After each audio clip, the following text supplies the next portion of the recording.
Assalamualaikum warahmatullahi wabarakatuh. Waalaikumsalam Wal- warahmatullahi wabarakatuh.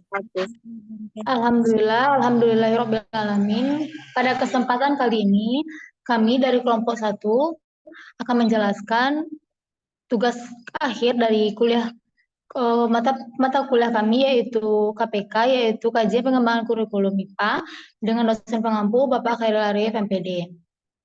Nah, kelompok satu ini beranggotakan saya Maila Hasni dan rekan saya Suci Syuhada, yang kedua itu ada Hanifah Muharani, dan yang terakhir yaitu ada Yunita Rahmi. Nah, pada kali ini kelompok kami, kelompok satu, akan membahas mengenai model pembelajaran problem-based learning, di mana pokok pembahasan kami ada 4.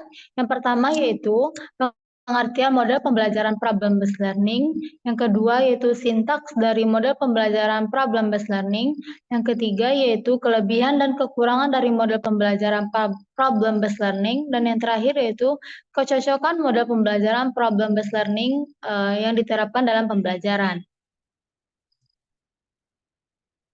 Nah, untuk yang pertama, pengertian dari model pembelajaran problem-based learning.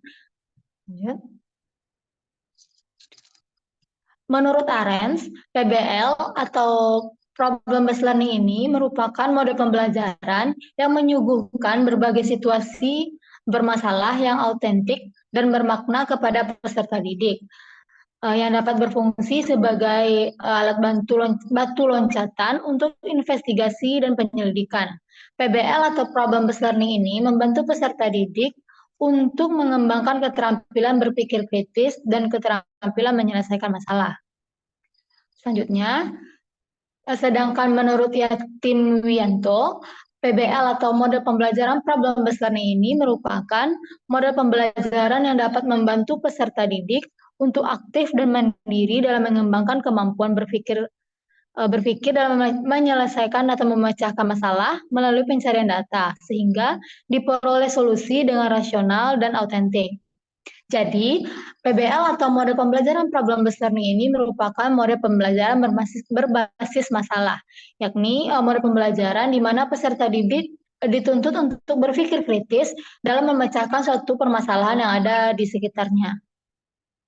Selanjutnya, nah, untuk sintaks dari model pembelajaran problem-based learning.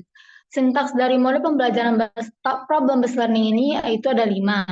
Terdapat 5 fase atau 5 sintaks. Nah, biasanya pada kegiatan pembelajaran di kelas terdapat 3 kegiatan, yaitu yang pertama itu kegiatan pendahuluan, yang kedua itu kegiatan inti, dan yang ketiga itu ada kegiatan penutup. Nah, pada kegiatan pendahuluan ini terdapat satu langkah dari sintaks PBL ini, yaitu memberikan orientasi tentang permasalahan kepada peserta didik, di mana guru membahas tujuan pembelajaran, mendeskripsikan berbagai kebutuhan logistik penting, dan memotivasi peserta didik untuk terlibat dalam kegiatan mengatasi masalah. Sebagai contohnya yaitu kita ambil salah satu topik atau tema dalam pembelajaran IPA SMP mengenai kependudukan atau lingkungan. Nah, pada kegiatan langkah atau sintaks orientasi siswa permasalah ini, kegiatan guru dan siswanya yang pertama yaitu guru akan menunjukkan kepada siswa sebuah foto atau gambar yang menunjukkan tumpukan sampah yang ada di tepi jalan dan di tengah-tengah lingkungan yang padat penduduk. Yang kedua, siswa itu akan mengamati gambar atau foto yang telah ditunjukkan guru tadi. Dan yang ketiga, siswa akan diminta untuk memberikan tanggapan dan pendapat mengenai gambar atau foto yang diberikan.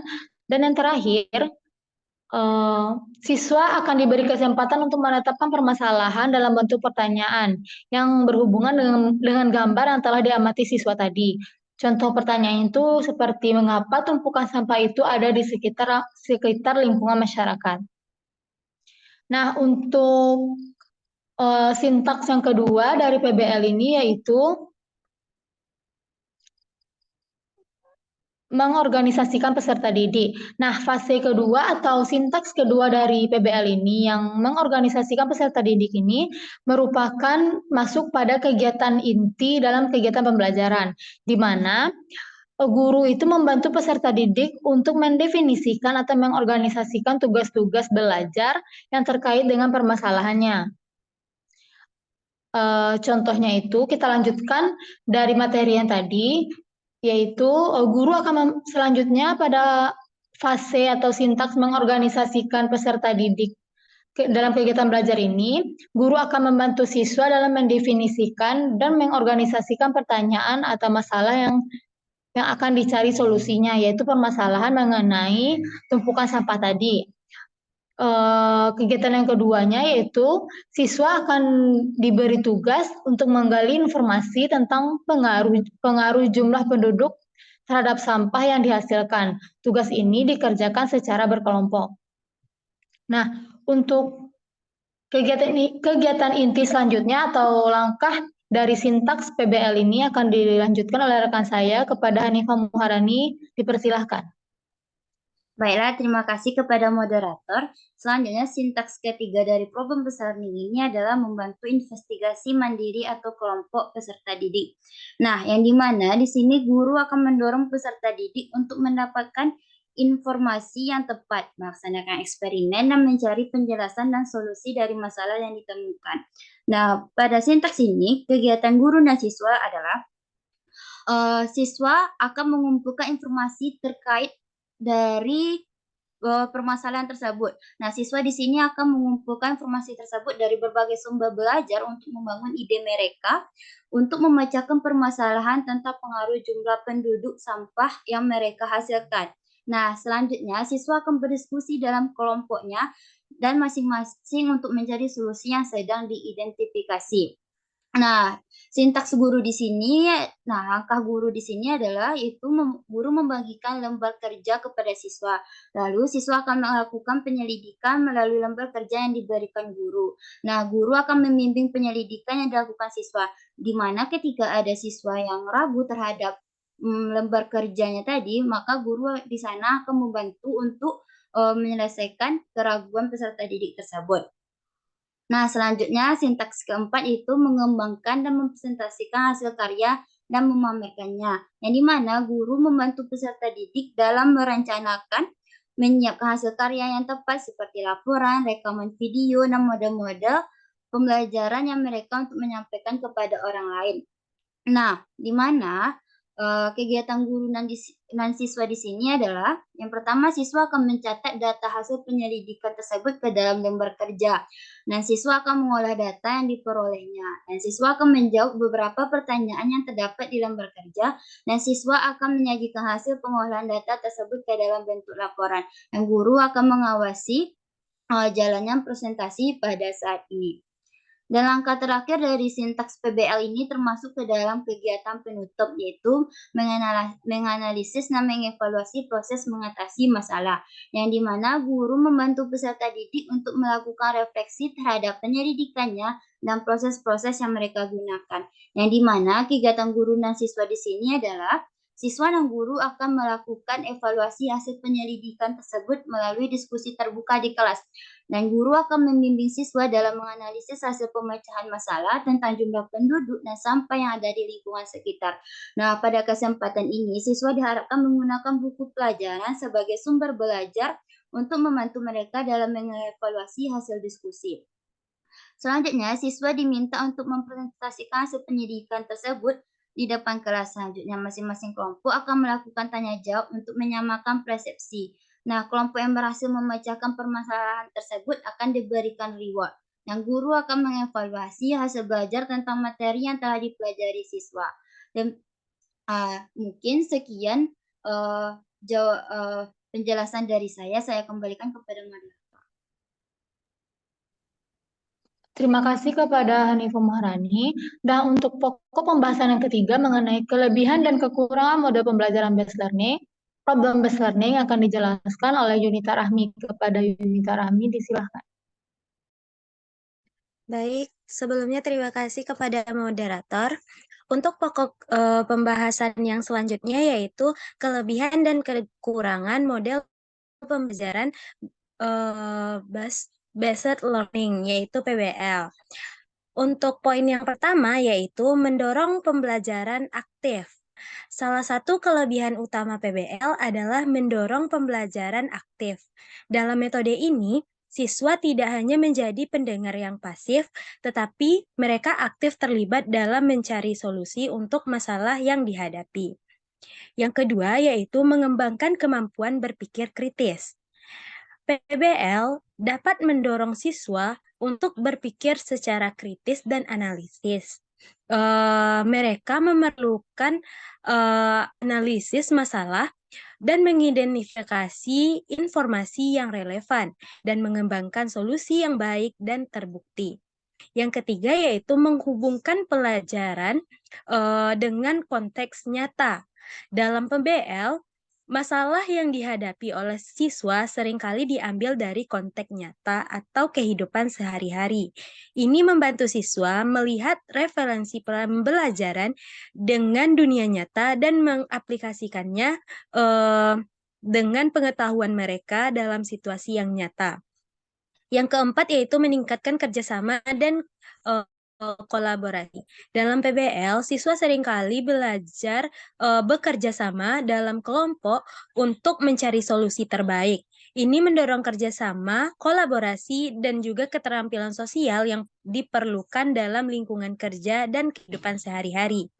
Yang kelima yaitu mendorong pembelajaran seumur hidup.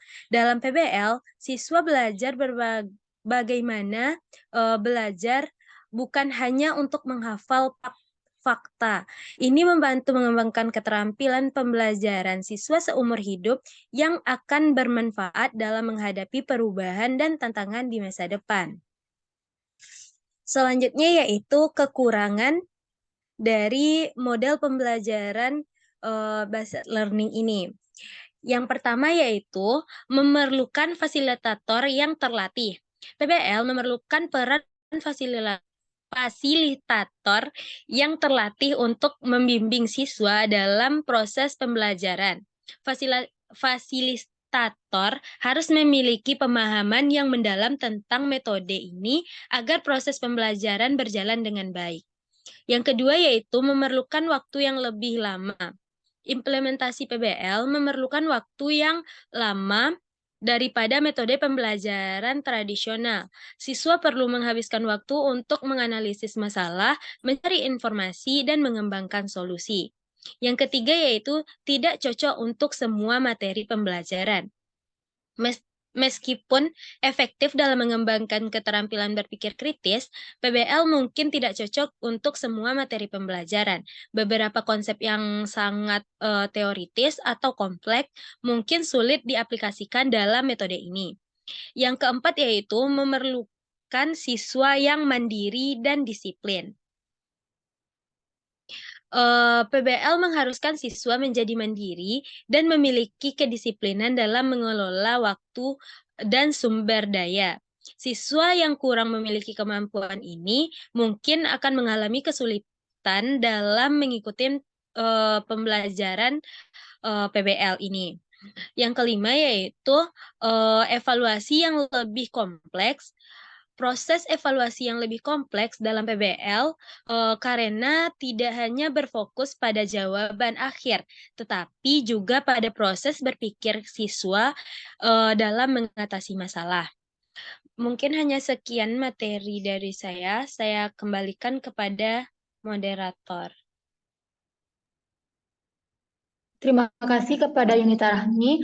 Nah, untuk pokok pembahasan yang terakhir yaitu kecocokan model pembelajaran problem-based learning atau PBL ini yang diterapkan dalam pembelajaran IPA SMP akan dijelaskan oleh rekan saya yaitu Suci Swada. Kepada Suci Swada, dipersilahkan. Baik, terima kasih kepada moderator. Untuk materi yang terakhir yaitu kecocokan model problem-based learning. Model problem-based learning ini cocok untuk pembelajaran yang menekankan pemecahan masalah dan penerapan pengetahuan dalam konteks praktis. Nah, pembelajaran ini berfokus pada memberikan siswa tantangan nyata yang memerlukan pemikiran kreatif, analisis, dan solusi aktif. Model ini lebih efektif dalam mengembangkan keterampilan berpikir kritis, kolaborasi, dan pemecahan masalah daripada pembelajaran yang bersifat pasif atau berorientasi pada hafalan. Selanjutnya, Adapun contoh dari kecocokan model tersebut yaitu pada materi perubahan iklim di mana dengan menggunakan pembahasan meneliti perubahan iklim pada lingkungan sekitar yang dapat dirancang untuk mengajak siswa menyelidiki dampak perubahan iklim yang terjadi di wilayah mereka sendiri melalui 4 tahap. Yang pertama, tahap pendahuluan. Siswa memahami konsep dasar perubahan iklim, penyebabnya, dan bagaimana fenomena ini mempengaruhi lingkungan. Tahap kedua, penugasan tugas. Siswa diberi tugas untuk mengidentifikasi dan mengumpulkan data tentang perubahan iklim yang terjadi di lingkungan sekitar mereka. Ini bisa melibatkan observasi cuaca, analisis data suhu, atau penelitian tentang perubahan pola hujan. Pada tahap ketiga, yaitu analisis data. Siswa menganalisis data yang mereka kumpulkan dan mencoba mengidentifikasi dampak konkret perubahan iklim di wilayah mereka, seperti perubahan suhu, kenaikan permukaan air laut, atau pola cuaca ekstrim. Pada tahap terakhir, presentasi dan diskusi. Siswa menyusun hasil penelitian mereka dalam bentuk presentasi atau laporan. Melalui presentasi ini, mereka dapat berbagi temuan mereka dengan kelas dan berpartisipasi dalam diskusi tentang cara mengatasi dampak perubahan iklim. Nah, melalui pendekatan ini, siswa tidak hanya memahami konsep ilmiah, tetapi juga terlibat dalam penelitian praktis yang relevan dengan kondisi lingkungan mereka sendiri. Sekian penjelasan materi dari saya kembalikan kepada moderator. Terima kasih kepada Suci Suhada. Nah, itulah presentasi kelompok kami mengenai model pembelajaran problem-based learning. Jadi, model pembelajaran problem-based learning ini atau model pembelajaran yang berbasis masalah, di mana model pembelajaran ini menuntut peserta didik untuk berpikir kritis dalam menyelesaikan berbagai masalah yang ada berbagai masalah kompleks yang ada di lingkungan sekitar. Nah, model pembelajaran problem-based learning ini memiliki 5 sintaks tadi ya. Yang pertama yaitu orientasi siswa pada masalahnya, yang kedua mengorganisasikan siswa untuk belajar, selanjutnya itu membimbing penyelidikan peserta didik, dan yang selanjutnya mengembangkan dan menyajikan hasil, dan sintak yang terakhir itu menganalisis atau mengevaluasi dari proses pemecahan masalah yang dilakukan oleh peserta didik. Model pembelajaran problem-based learning ini memiliki berbagai kelebihan dan kekurangan tentunya. Nah, untuk kelebihannya yaitu model pembelajaran ini sangat membantu siswa agar untuk lebih berpikir kritis. Nah, untuk kekurangannya tentu model pembelajaran ini belum tentu cocok untuk semua mata pelajaran yang ada di lingkungan sekolah. Nah, mungkin itulah penjelasan dari kelompok kami mengenai model pembelajaran problem-based learning. Assalamualaikum warahmatullahi wabarakatuh. Waalaikumsalam warahmatullahi wabarakatuh.